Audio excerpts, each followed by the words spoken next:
Shalom, selamat pagi dan salam sejahtera bagi saudara yang dikasihi Tuhan. Dimanapun saudara berada, doa saya tetap sehat, penuh semangat, dan terus berpengharapan di dalam kasih Tuhan. Sebelum kita melanjutkan segala aktivitas, marilah kita meluangkan waktu untuk merenungkan firman Tuhan. Dan biarlah Roh Kudus bekerja dengan leluasa, memelihara hati dan pikiran kita, sehingga firman Tuhan bekerja dengan baik di dalam kehidupan kita. Marilah kita berdoa. Segala puji dan syukur kepadamu Tuhan, untuk pagi yang baik yang Tuhan berikan bagi kami. Hari ini kami mau menyerahkan seluruh kehidupan kami, dan kami mau diajar dan dituntun di dalam kuasa Tuhan melalui firman-Mu. Biarlah firman Tuhan hidup di dalam kehidupan kami, sehingga kami dimampukan melakukan segala pekerjaan baik seturut dengan kehendak-Mu saja. Berkati kami Tuhan, biarlah firman-Mu menyinari hati dan pikiran kami. Berfirmanlah Engkau, sebab kami telah siap mendengar.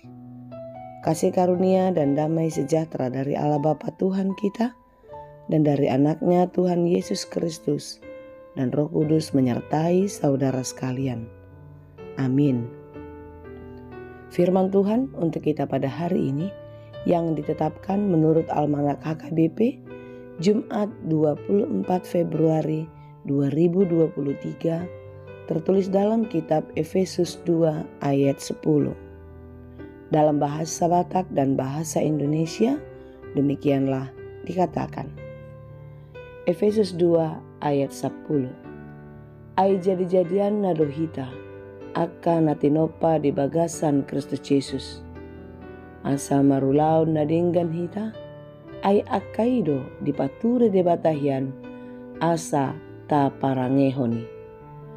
Karena kita ini buatan Allah, diciptakan dalam Kristus Yesus untuk melakukan pekerjaan baik yang dipersiapkan Allah sebelumnya.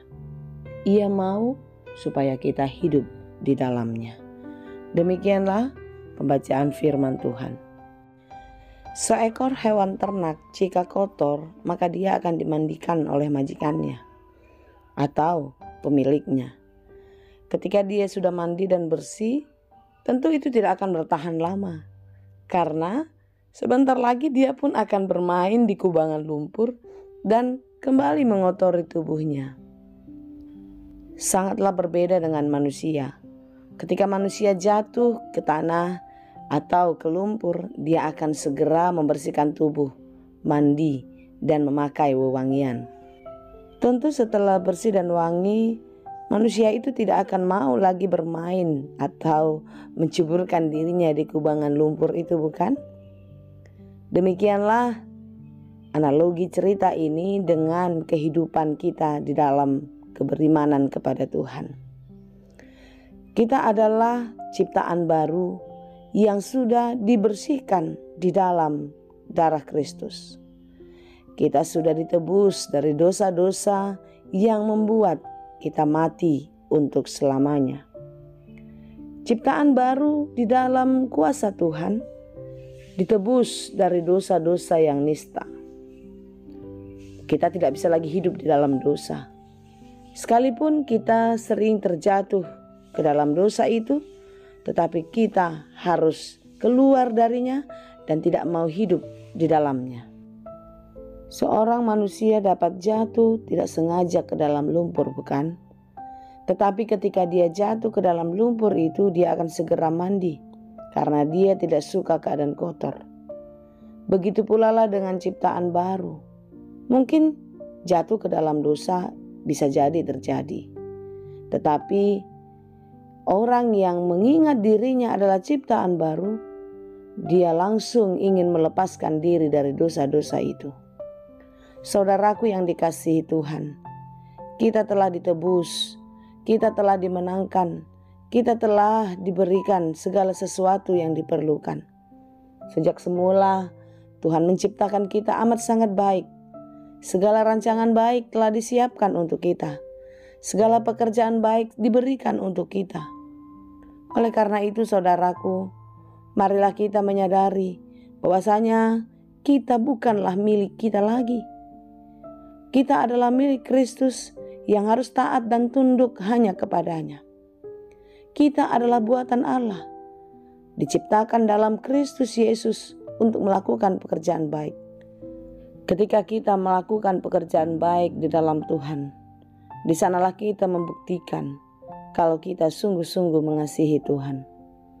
Memang terkadang kebutuhan yang kita perlukan di dalam kehidupan sering memaksa kita untuk melakukan hal-hal yang di luar kehendak Tuhan. Tetapi ketahuilah saudaraku, mungkin dunia ini bisa memuaskan. Mungkin dunia ini bisa memenuhi segala kebutuhan. Tetapi percayalah, segala sesuatu yang kita dapatkan di dalam dunia yang fana ini tanpa pertolongan Tuhan, itu hanya sementara dan pasti akan mencelakakan. Oleh karena itu saudaraku yang dikasihi Tuhan, kita yang telah dipulihkan, yang telah ditebus, dan telah dijadikan baru di dalam Tuhan, marilah kita hidup di dalam Dia. Marilah kita hidup menurut perintah-Nya. Karena dengan demikianlah kita menunjukkan ketaatan dan rasa terima kasih syukur hanya kepada Tuhan. Dalam 1 Yohanes 5 ayat 3-4 dikatakan, sebab inilah kasih kepada Allah, yaitu kepada kita menuruti perintah-perintah-Nya. Perintah-perintah-Nya itu tidak berat, sebab semua yang lahir dari Allah mengalahkan dunia. Dan inilah kemenangan yang mengalahkan dunia, iman kita. Beriman kepada Tuhan berarti menghidupi firman-Nya.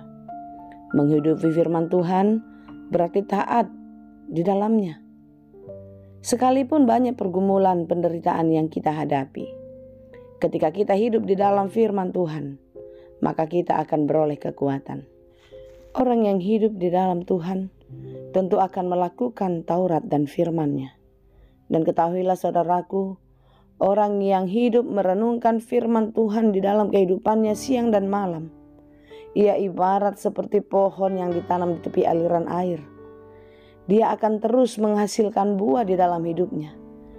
Daunnya tidak layu, daunnya tidak kering, dan hidupnya pasti melakukan pekerjaan baik, dan apapun yang dilakukan, yang dikerjakan, pasti berhasil. Percayakah saudara akan hal itu? Mari kita bangun iman, mari kita bangun kepercayaan kita kepada Tuhan, meletakkan seluruh kehidupan kita di dalam Tuhan. Seperti apapun kita menjalani kehidupan ini, seberat apapun tantangan, pergumulan yang kita hadapi, serahkan seluruh kehidupanmu ke dalam tangan Tuhan. Biarlah Dia yang memelihara hidupmu sampai Maranatha tiba. Tuhan Yesus memberkati. Amin. Terima kasih Tuhan untuk firman-Mu yang terus mengingatkan kami akan kebaikan-Mu menyertai hidup kami. Kami adalah ciptaan-Mu. Kami adalah umat yang Engkau kasihi. Engkau tahu apa yang terjadi dalam hidup kami. Oleh karena itu Tuhan, kami serahkan seluruh kehidupan ini ke dalam tangan-Mu. Kiranya Engkau menolong dan memberkati kami. Seberat apapun kami menjalani kehidupan ini, kami percaya di dalam Tuhan kami akan beroleh kekuatan dan kami akan dapat mengatasi setiap persoalan. Seperti apapun kami menjalani kehidupan ini, Tuhan tidak pernah meninggalkan kami. Biarlah kami terus dimampukan dan kami mampu menjadi pemenang di dalam Tuhan. Tuhan, apapun yang kami hadapi, yang kami jalani sepanjang hari ini, kiranya Engkau menolong dan memberkati kami. Berkati saudara kami yang sedang sakit, yang sedang bergumul, yang sedang berjuang di dalam kehidupannya. Berikan kesembuhan, berikan penghiburan dan kekuatan bagi mereka untuk tetap penuh semangat berjuang di dalam kehidupan, sehingga mereka beroleh sukacita, mereka beroleh kemenangan di dalam-Mu. Terima kasih Bapa yang baik, kasihanilah kami, berkati kami dalam segala pekerjaan kami, ajari kami untuk melakukan pekerjaan baik seturut yang Engkau kehendaki. Hanya di dalam Yesus kami berdoa dan mengucap syukur. Anugerah Tuhan kita Yesus Kristus, kasih karunia Allah Bapa, dan persekutuan Roh Kudus, itulah kiranya yang menyertai dan memberkati kamu sekalian. Amin.